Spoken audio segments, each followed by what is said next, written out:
ನಮಸ್ಕಾರ ಪ್ರೀತಿಯ ವೀಕ್ಷಕರೇ, ಮಾಲ್ವಿ ಚಿದಾನಂದ್ ಅವರ ನೇತೃತ್ವದಲ್ಲಿ ಮೂಡಿ ಬರ್ತಾ ಇರತಕ್ಕಂಥ ದೇವನಗಿರಿ ಟಿವಿಗೆ ಆತ್ಮೀಯವಾಗಿರ್ತಕ್ಕಂಥ ಸ್ವಾಗತ. ದಾವಣಗೆರೆ ಸುತ್ತಮುತ್ತ ನಡೀತಾ ಇರತಕ್ಕಂಥ ಹಲವಾರು ಪ್ರಮುಖ ಸುದ್ದಿಗಳನ್ನು ನಿಮ್ಮ ಬಳಿ ಹೊತ್ತು ತರ್ತಕ್ಕಂಥದ್ದೇ ಈ ಕಾರ್ಯಕ್ರಮದ ಮುಖ್ಯ ಉದ್ದೇಶ.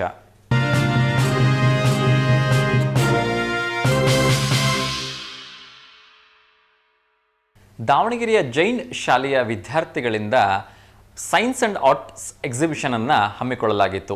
ಈ ಒಂದು ಎಕ್ಸಿಬಿಷನಲ್ಲಿ ಮಕ್ಕಳು ಅತ್ಯಂತ ಉತ್ಸುಕತೆಯಿಂದ ಪಾಲ್ಗೊಂಡ್ರು. ಒಂದೊಂದು ಆ ಮಕ್ಕಳು ತಯಾರಿಸಿರ್ತಕ್ಕಂಥ ವೈವಿಧ್ಯವಾಗಿರ್ತಕ್ಕಂಥ ಕಲಾಕೃತಿಗಳು ನೋಡುಗರ ಗಮನ ಸೆಳೆದಿತ್ತು. ಅದರಲ್ಲೂ ಕೂಡ ವಿಶೇಷವಾಗಿ ರೈನನ್ನು ಬಂದಿರತಕ್ಕಂಥ ಮಳೆಯನ್ನು ಹೇಗೆ ನಾವು ಶೇಖರಿಸ್ಕೋಬೇಕು, ಶುದ್ಧವಾಗಿ ಇಟ್ಕೋಬೇಕು ಅನ್ನೋದು ಒಂದು ಕಡೆ ಆದರೆ, ಇವತ್ತಿನ ಟ್ರಾಫಿಕ್ ಸಮಸ್ಯೆಗೆ ಒಂದು ಸುಲಭವಾಗಿರ್ತಕ್ಕಂಥ ಪರಿಹಾರವನ್ನು ಕಂಡುಕೊಳ್ತಕ್ಕಂಥ ಒಂದು ಕಲಾಕೃತಿಗಳನ್ನು ಕೂಡ ರಚಿಸಲಾಗಿತ್ತು. ಅದರಲ್ಲೂ ಕೂಡ ಒಬ್ಬ ವಿದ್ಯಾರ್ಥಿ ರಚಿಸಿರ್ತಕ್ಕಂಥ ಬ್ಯಾಟ್ರಿ ಚಾಲಿತ ಸೈಕಲ್ ಕೂಡ ನೋಡುಗರ ಗಮನವನ್ನು ಸೆಳೀತು. ಇನ್ನು ಜ್ಯೋತಿರ್ಲಿಂಗಗಳ ದರ್ಶನವನ್ನು ಕೂಡ ಈ ವಿದ್ಯಾರ್ಥಿಗಳು ಮಾಡೋದನ್ನು ಮರೆಯಲಿಲ್ಲ. ಹಾಗೆ ಹೇಳ್ತಾ ಹೋದರೆ ಒಂದೇ ಎರಡು ಎಲ್ಲ ಕಲಾಕೃತಿಗಳನ್ನು ನೋಡಲಿಕ್ಕೆ ಬಂದಿರತಕ್ಕಂಥ ವೀಕ್ಷಕರೆಲ್ಲರೂ ಕೂಡ ತುಂಬ ಹರ್ಷವನ್ನು ವ್ಯಕ್ತಪಡಿಸಿದ್ರು. ಬನ್ನಿ ಹಾಗಾದರೆ ಆ ಕಲಾಕೃತಿಗಳೆಲ್ಲ ಹೇಗಿತ್ತು ಅಂತೇಳಿ ಒಂದು ಝಲಕನ್ನು ನೋಡ್ಕೊಂಬರೋಣ.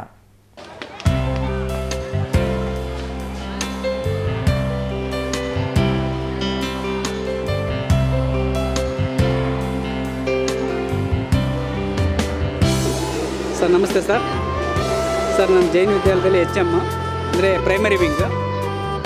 ಈ ಜೈನ್ ವಿದ್ಯಾಲಯದಲ್ಲಿ ಟ್ರಸ್ಟಿ ಮ್ಯಾನೇಜ್ಮೆಂಟ್ ಯಾರೇ ಇರಲಿ ನಮಗೆ ತುಂಬಾ ಸಪೋರ್ಟ್ ಮಾಡ್ತಾರೆ ಸರ್. ಏನೇ ಆ್ಯಕ್ಟಿವಿಟೀಸ್ ಮಾಡಿದರೂ ಕೂಡ ತುಂಬಾ ನಮಗೆ ಸಪೋರ್ಟಿವ್ ಆಗಿರ್ತಾರೆ, ಬ್ಯಾಕ್ ಬೋನ್ ಆಗಿದ್ದಾರೆ. ಪ್ಲಸ್ ಮಕ್ಕಳಿಗೆ ಕೂಡ ಅಷ್ಟೇ ಅವರು ಇಷ್ಟಪಡ್ತಾರೆ. ಮತ್ತು ಮೇಯ್ನಾಗಿ ಇದನ್ನು ಜೈನ್ ವಿದ್ಯಾಲಯದಲ್ಲಿ ಪ್ರತಿ ವರ್ಷವೂ ಕೂಡ ಸೈನ್ಸ್ ಎಕ್ಸಿಬಿಷನ್ ಮಾಡ್ತಾನೆ ಇದ್ದೀವಿ. ಅದಕ್ಕಾಗಿ ಪೇರೆಂಟ್ಸು ಕೂಡ ತುಂಬಾ ಶ್ರಮ ಪಡ್ತಾರೆ. ಯಾಕಂದರೆ ಪೇರೆಂಟ್ಸ್ ಅವ್ರದ್ದು ಎಫರ್ಟ್ ಇಲ್ಲದೆ ನಾವು ಏನೂ ಮಾಡೋಕ್ಕಾಗೋದಿಲ್ಲ. ಯಾಕಂದರೆ ಅವ್ರ ಸಪೋರ್ಟೇ ಬೇಕು ನಮಗೆ. ವಿತೌಟ್ ಸಪೋರ್ಟ್ ನಾವೇನು ಮಾಡೋಕ್ಕಾಗೋದಿಲ್ಲ. ಯಾಕಂದರೆ ಯಾವುದೇ ಶಾಲೆ ಇರಲಿ, ಆಯಾ ಶಾಲೆಗಳಲ್ಲಿ ಪೇರೆಂಟ್ಸ್ದು ಸಪೋರ್ಟ್ ತುಂಬಾ ಬೇಕು. ಈಗ ನಾವು ಮಾಡ್ತೀವಿ. ಟೀಚರ್ ಸಪೋರ್ಟ್ ಹೆಂಗಿರುತ್ತೆ ಅಂದರೆ ಒಂದು ಪ್ರೋಟೀನ್ ಇದ್ದಂಗೆ. ಅವ್ರಿಗೆ ಏನೇನು ಅಡಿಷನಲ್ ಏನೇನು ಬೇಕೋ ಅದೆಲ್ಲ ಅದನ್ನು ನಮ್ಮ ಟೀಚರ್ಸ್ ಕೊಡ್ತಾರೆ. ಅದಕ್ಕೆ ಸಪೋರ್ಟಿವ್ಗೆ ಪೇರೆಂಟ್ಸು ತುಂಬಾ ನಮಗೆ ಉತ್ಸಾಹ ಇದೆ. ಹಾಗಾಗಿ ನಮ್ಮ ಶಾಲೆ ಒಂದು ಕೇಂದ್ರ ಬಿಂದುವಾಗಿದೆ. ಜೈನ್ ವಿದ್ಯಾಲಯ PG ಎಕ್ಸ್ಟೆನ್ಷನ್ನಲ್ಲಿ ಎಲ್ಲ ಕಡೆಯಿಂದನೂ ನಮ್ಮ ಶಾಲೆಗೆ ತುಂಬಾ ಹೆಸರಿದೆ. ಯಾಕಂದರೆ ಇದು ಸುಮ್ಮನೆ ಬೆಳೆದಿಲ್ಲ ಸರ್, ಕಷ್ಟಪಟ್ಟು ಬೆಳೆಸಿರೋದಿದೆ. ಅಂದರೆ ತುಂಬಾ ಮಕ್ಕಳನ್ನ ಮಾತ್ರ ಯಾವುದೇ ಕಾರಣಕ್ಕೂ ನಾವು ಪ್ರೀತಿಯಿಂದ ಬೆಳೆಸ್ತೀವಿ. ಯಾವುದೇ ಮಕ್ಕಳು ಇರಲಿ, ಎಂತನೇ ಇರಲಿ, ಎಲ್ಲ ಮಕ್ಕಳು ಒಂದೇ ಥರ. ನಮ್ಮಲ್ಲಿ ಜಾತಿ ಭೇದ ಭಾವ ಯಾವುದೂ ಇಲ್ಲ, ಎಲ್ಲರೂ ಒಂದೇ. ನಮಗೆ ನಾವು ನೋಡ್ತಿರೋದು ಮಕ್ಕಳನ್ನ ಬರೀ ಸ್ಟೂಡೆಂಟ್ಸ್ ಅಷ್ಟೇ, ಭೇದ ಭಾವ ಯಾವುದೂ ಇಲ್ಲ. ಮತ್ತು ಬ್ರೆನ್ ಬಿಸ್ಕೆಟು ಅದು ಯಾವುದೂ ಅಲೋ ಇಲ್ಲ. ಅಲೋ ಇಲ್ಲ ಸರ್. ಯಾವುದು ಕೇಕ್ ಕೂಡ ಅಲೋ ಇಲ್ಲ. ಜೈನ್ ಸ್ಕೂಲ್ನಲ್ಲಿ ಯಾವುದೇ ಕಾರಣಕ್ಕೂ ಅದು ಅಲೋ ಮಾಡೋದಿಲ್ಲ. ಯಾವುದಿಲ್ಲ, ಬಿಸ್ಕೆಟ್ ಇಲ್ಲ, ಚಾಕ್ಲೇಟ್ ಇಲ್ಲ, ಯಾವುದು ಕೂಡ ಅಲೋ ಮಾಡ್ತಾಯಿಲ್ಲ. ಯಾಕಂದರೆ ಮಕ್ಕಳಿಗೆ ಎಕ್ಸಿಬಿಷನ್ ಅಂದರೆ ಸರ್ ತುಂಬಾ ಚೆನ್ನಾಗಿ ಮಾಡಿದ್ದಾರೆ. ಎಲ್ಲ ಅವ್ರ ಓನ್ ಇಂಟ್ರೆಸ್ಟಲ್ಲಿ ಮಾಡಿದ್ದಾರೆ ಸರ್. ಅವ್ರ ಓನ್ ಡಿಸಿಷನ್ ಮಾಡ್ತಾಯಿದ್ದಾರೆ. ನಮ್ಮ ಟೀಚರ್ ಸಪೋರ್ಟ್ ಮಾಡಿದ್ದಾರೆ. ಇದನ್ನು ಹೀಗೆ ಮಾಡಬೇಕು, ಇದನ್ನು ಹೀಗೆ ಮಾಡಬೇಕು ಅಂದರೆ ಅವ್ರಿಗೆ ಮ್ಯಾಟ್ರ್ ಏನಾದ್ರು ಬೇಕಿತ್ತು ಅಂದರೆ ಅದಕ್ಕೆಲ್ಲ ಸಪೋರ್ಟ್ ಮಾಡಿಬಿಟ್ಟು ಅದಕ್ಕೆ ಮ್ಯಾಟ್ರಸನ್ನು ಕೊಟ್ಟಿದ್ದಾರೆ. ಕೊಟ್ಬಿಟ್ಟು ಮಕ್ಕಳಿಗೆ ಡೈಲಿ ಪ್ರಾಕ್ಟೀಸ್ ಮಾಡಿಸಿ ಈ ಥರ ಇದನ್ನೇ ಹೇಳು, ಇದನ್ನು ಹಿಂಗೆ ಹೇಳಬೇಕು, ಹಾಗೆ ಮಾಡಬೇಕು ಎಲ್ಲ ಮಾಡಿದ್ದಾರೆ ಸರ್. ಒಂದು ಸರಿ ಪ್ರತಿ ಸರ್ತಿ ನಮ್ಮಲ್ಲಿ ಬರೀ ಸೈನ್ಸು ಮತ್ತು ಆರ್ಟ್ಸಿಗೆ ಸಂಬಂಧ ಇರ್ತಿತ್ತು. ಈ ಸರಿ ನಾವು ಕನ್ನಡದಲ್ಲಿ ಕನ್ನಡ ವರ್ಣಮಾಲೆ, ಕನ್ನಡ ಒತ್ತಕ್ಷರಗಳು ಹೆಂಗಿರ್ತವೆ, ಆಮೇಲೆ ಈ ಯಾವ ಥರ ಇದ್ದಾವೆ ಅವುಗಳ ವರ್ಣಮಾಲೆನ ಮಾಡ್ತೀವಿ. ಇಂಗ್ಲೀಷ್ನಲ್ಲಿ ಕೂಡ noun, pronoun, parts of speech, articles, ಇದ್ರ ಬಗ್ಗೆ ಮಕ್ಕಳಿಗೆ ತಿಳುವಳಿಕೆ ಬರಲಿ, ನೋಡಿ ಕಲಿ ಅಂತ ಬರ್ತಾವಲ್ಲ, ಹಾಗೆ ನೋಡಿ ಕಲಿತಾ ಇದ್ದಾರೆ ಸರ್. ಅದನ್ನೆಲ್ಲ ಕೆಳಗೆ ನೀವು ಫೋಟೋ ತೊಗೊಂಡು ಬಂದಿದ್ದೀರಾ, ಅವೆಲ್ಲ ಇದ್ದಾವೆ. ತುಂಬಾ ಮಕ್ಕಳು ಅವ್ರವ್ರ ಓನ್ ಇಂಟ್ರೆಸ್ಟಲ್ಲಿ ಮಾಡಿದ್ದಾರೆ ಸರ್. ಮೇಲಾಗಿ ಪೇರೆಂಟ್ಸಿಂದ ತುಂಬಾ ಸಪೋರ್ಟ್ ಇದೆ. ಹಾಗಾಗಿ ನಮ್ಮ ಜೈನ್ ವಿದ್ಯಾಲಯದಲ್ಲಿ ಈ ಥರ ಸೈನ್ಸ್ ಎಕ್ಸಿಬಿಷನ್ ಆಗಬೇಕಂದ್ರೆ ಅವರೇ ಮೇನ್, ಅವರೇ ನಮಗೆ ತುಂಬ ಪ್ರೋತ್ಸಾಹ ಕೊಡೋದು.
ನನ್ನ ಹೆಸರು ದುರ್ಗೇಶ್ ಅಂತ.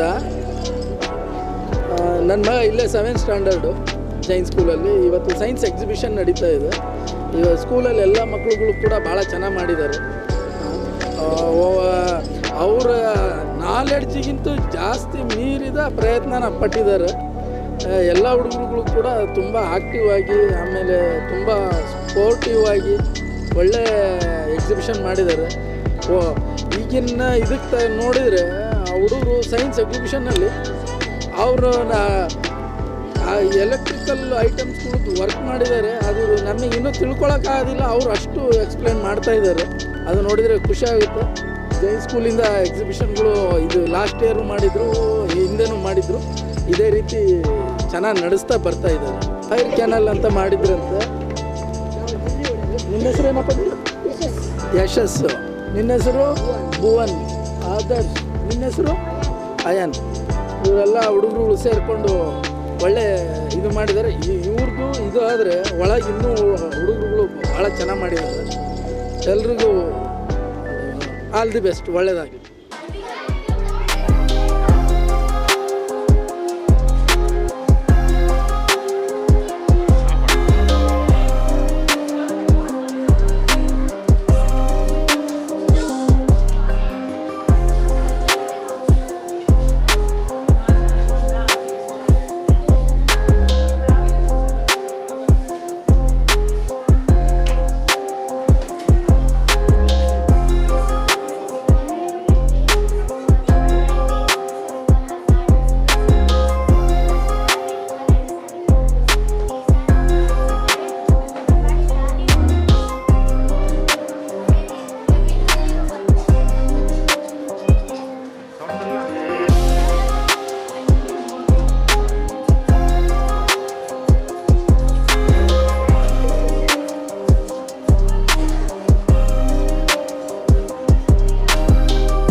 ವಿದ್ಯಾಲಯ ದಾವಣಗೆರೆ. ಇವತ್ತಿನ ದಿವಸ ನಮ್ಮ ಶಾಲೆಯಲ್ಲಿ ಸೈನ್ಸ್ ಆ್ಯಂಡ್ ಆರ್ಟ್ ಎಕ್ಸಿಬಿಷನ್ ಪ್ರಯುಕ್ತ ನಾವು ಒಂದು ಫೋಮ್ ಶೀಟಲ್ಲಿ ಕುದುರೆಯನ್ನು ಮಾಡಿದ್ದೇವೆ. ಇದು ಕಿತ್ತೂರಾಣಿ ಚೆನ್ನಮ್ಮ ಕಾನ್ಸೆಪ್ಟಲ್ಲಿ ಮಾಡಿದ್ವಿ. ಇದರಲ್ಲಿ ಇದು ಜಿಲ್ಲಾ ಮಟ್ಟಕ್ಕೆ ಸೆಲೆಕ್ಟ್ ಆಗಿದೆ ಸರ್. ಇದು ಪ್ರತಿಭಾ ಕಾರಂಜಿಯಲ್ಲಿ ಜಿಲ್ಲಾ ಮಟ್ಟಕ್ಕೆ ಸೆಲೆಕ್ಟ್ ಆಗಿದೆ. ನೆಕ್ಸ್ಟ್ ಈಗ ಜಿಲ್ಲಾ ಮಟ್ಟಕ್ಕೆ ನಾವು ಪ್ರಯತ್ನ ಪಡಬೇಕು. ನೆಕ್ಸ್ಟ್ ಇದನ್ನೇ ನಾವು ಹೆಚ್ಚಿನ ರೀತಿಯಲ್ಲಿ ಉಪಯೋಗಿಸ್ಕೊಂಡು ಹಿಂದ್ಗಡೆಗೆ ಕೋಟೆ ಮಾಡೋದು, ಈ ಥರ ಮಾಡಿ ನೆಕ್ಸ್ಟ್ ರಾಜ್ಯ ಮಟ್ಟಕ್ಕೂ ಸೆಲೆಕ್ಟ್ ಆಗಬೇಕು ಅನ್ನೋದು ಒಂದು ಉದ್ದೇಶ ಇದೆ ನಮ್ಮದು.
Good afternoon. My name is Kisha. I'm studying in 6th standard A section. My topic is wastewater purification.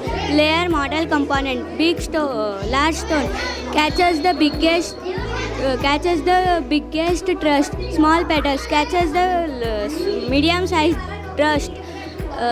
Sand traps the cloudy fine dirt. Charcoal remove the bad smell and colors. Cotton stops the small piece of a filter by escaping. Thank you. Good evening, everyone. Good evening, everyone. Myself, Manavian. Myself, Sanidhi SM. We are making a project of science exhibition. Chapati making machine. A chapati making machine is a device that automatically makes chapati. Instead of rolling by dough into a... Good morning, my name is Banavi RJ. I am studying in 6th standard B section. My model name is rainwater harvesting. Rainwater harvesting is a process of collecting, storing and using rainwater in different purposes. The rainwater collects from roof of tops or open field. This is collected through pipes and stored in tanks or allowed to soak into the ground. It helps to save water. It helps to watering plants and washing, cleaning and other purposes, even drinking with proper purification. This helps to save water, reduce water storage, recharge groundwater. Thank you.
Jai Jinendra sir.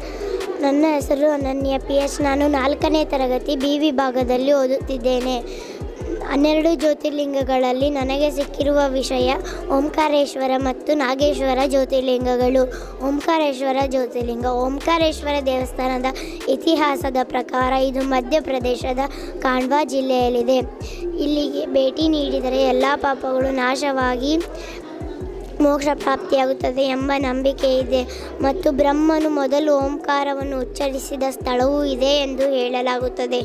Nageswara ಜ್ಯೋತಿರ್ಲಿಂಗ. ನಾಗೇಶ್ವರ ಜ್ಯೋತಿರ್ಲಿಂಗ ಗುಜರಾತ್ನ ದ್ವಾರಕ ಬಳಿ ಇರುವ ಶಿವನ 12 ಜ್ಯೋತಿರ್ಲಿಂಗಗಳಲ್ಲಿ ಒಂದು. ಇದು ದಾರುಕಾವನದಲ್ಲಿದೆ ಎಂದು ಶಿವಪುರಾಣ ಹೇಳುತ್ತದೆ. ಇಲ್ಲಿ ಶಿವನಿಗೆ ಬೆಳ್ಳಿಯ ಹಾವಿನೊಂದಿಗೆ ಪೂಜಿಸಲಾಗುತ್ತದೆ ಮತ್ತು ಶಿವನಿಗೆ ಇಲ್ಲಿ ಬೆಳ್ಳಿಯ ಹಾವಿನೊಂದಿಗೆ ಪೂಜಿಸಲಾಗುತ್ತದೆ. ದಕ್ಷಿಣಾಭಿಮುಖವಾಗಿರುವ 25 ಮೀಟರ್ ಎತ್ತರದ ಶಿವನ ಪ್ರತಿಮೆಯೂ ಇದೆ. ಇದು ಹಾವುಗಳ ದೇವರು ಎಂದು ಹೇಳಲಾಗುತ್ತದೆ. ಭೂಮಿಯ ಮೊದಲ ಜ್ಯೋತಿರ್ಲಿಂಗವೆಂದು ನಂಬಲಾಗಿದೆ. ನನ್ನ ಹೆಸರು ಅಮಿತ್ ವ್ಯಾಮ್. ನಾನು 3ನೇ ತರಗತಿ A ವಿಭಾಗದಲ್ಲಿ ಓದುತ್ತಿದ್ದೇನೆ. ನನ್ನ ಸ್ಕೂಲಿನ ಹೆಸರು ಜೈನ್ ವಿದ್ಯಾಲಯ. 12 ಜ್ಯೋತಿರ್ಲಿಂಗಗಳಲ್ಲಿ ನನಗೆ ಸಿಕ್ಕಿರೋ ವಿಷಯ ಶ್ರೀಶೈಲ, ಮಲ್ಲಿಕಾರ್ಜುನ ಮತ್ತು ತ್ರಯಂಬಕೇಶ್ವರ. ಮುಖ್ಯ ಅಂಶಗಳು: ಸ್ಥಳ ನಾಸಿಕ್ ಜಿಲ್ಲೆ, ಮಹಾರಾಷ್ಟ್ರ, ಭಾರತ. ದೇವರು ಭಗವಾನ್ ಶಿವ. ಜ್ಯೋತಿರ್ಲಿಂಗ: ಇದು 12 ಜ್ಯೋತಿರ್ಲಿಂಗಗಳಲ್ಲಿ ಒಂದು. ವಾಸ್ತುಶಿಲ್ಪ: ಕಪ್ಪು ಕಲ್ಲಿನಿಂದ ನಿರ್ಮಿಸಲ್ಪಟ್ಟಿದ್ದು ಪೇಶ್ವೆಗಳ ಶೈಲಿಯಲ್ಲಿದೆ. ಗೋದಾವರಿ ನದಿ ಬ್ರಹ್ಮಗಿರಿ ಬೆಟ್ಟದಿಂದ ಉಗಮಿಸುವ ಮತ್ತು ದೇವಾಲಯದ ಪವಿತ್ರ ದಿಂದ ಹರಿಯುತ್ತದೆ. ಶ್ರೀಶೈಲ ಮಲ್ಲಿಕಾರ್ಜುನ ದೇವಸ್ಥಾನವು ಆಂಧ್ರ ಪ್ರದೇಶದಲ್ಲಿದ್ದು, ಶಿವನನ್ನು ಮಲ್ಲಿಕಾರ್ಜುನ ರೂಪದಲ್ಲಿ ಮತ್ತು ಪಾರ್ವತಿಯನ್ನು ಬ್ರಹ್ಮರಾಂಬ ದೇವಿಯಾಗಿ ಪೂಜಿಸಲಾಗುತ್ತದೆ. ಇದು 12 ಜ್ಯೋತಿರ್ಲಿಂಗ ಮತ್ತು 18 ಶಕ್ತಿಪೀಠಗಳಲ್ಲಿ ಒಂದಾಗಿ ಮಹತ್ವ ಪಡೆದಿದೆ. ಈ ದೇವಾಲಯವು ಪಶ್ಚಿಮ ಚಾಲುಕ್ಯರ ಕಾಲದಲ್ಲಿ ನಿರ್ಮಿಸಲ್ಪಟ್ಟಿದ್ದು 12ನೇ ಶತಮಾನದ ವಾಸ್ತುಶಿಲ್ಪ ಒಂದು ಭವ್ಯ ಉದಾಹರಣೆಯಾಗಿದೆ. ಧನ್ಯವಾದಗಳು.